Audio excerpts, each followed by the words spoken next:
এই তো ব্যাগ, ব্যাগের মধ্যে আরেকটা ব্যাগ মানে পার্স, টাকা পয়সা থাকে। অ্যান্ড এটার মধ্যে তোমার প্যাড লেখার জন্য, এটা ঝুরি ভাজা, খাইতে ভালো লাগে। এটা হচ্ছে পিনাট বার, বাদামের চকলেট, এটাও খাইতে ভালো লাগে। অ্যান্ড এটার মধ্যে তোমার একটা পেন আছে, হ্যাঁ পেন, আর গামছার মধ্যে একটা চাকু অ্যান্ড দুইটা চামচ থাকে, যেটা আমার লাগে আর কি। একটা চামচ আগে বের করে নিয়েছিলাম, এখন একটা চামচ আছে।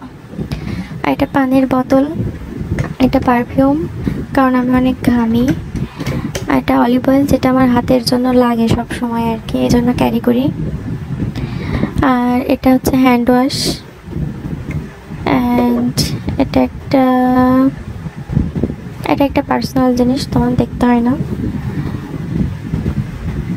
আর তোমার হচ্ছে একটা ব্যাগ আছে, এই ব্যাগের মধ্যে ছোটোখাটো জিনিস যাতে তাড়াতাড়ি খুঁজে পাওয়া যায়, যেমন এই যে দুইটা প্যাড, প্রয়োজনীয় জিনিস। টিস্যু আছে অনেকগুলো, কারণ কারোর কাছ থেকে কোনো কিছু চাইতে ভালো লাগে না, এই জন্য আমি নিজেই ক্যারি করি আমার প্রয়োজনীয় জিনিসগুলো।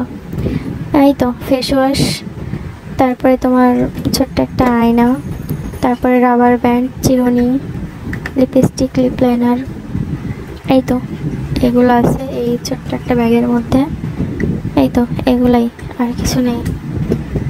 এই তো কারোর কাছ থেকে কোনো জিনিস চাইতে ভালো লাগে না, কখন কোনটা লাগে না লাগে, এই জন্য অনেকক্ষণের জন্য কোথাও গেলে নিজের যে জিনিসগুলো আমার দরকার হয় সেগুলো আমি অলওয়েজ ক্যারি করি আমার সাথে, এই জন্য এত বড় ব্যাগ।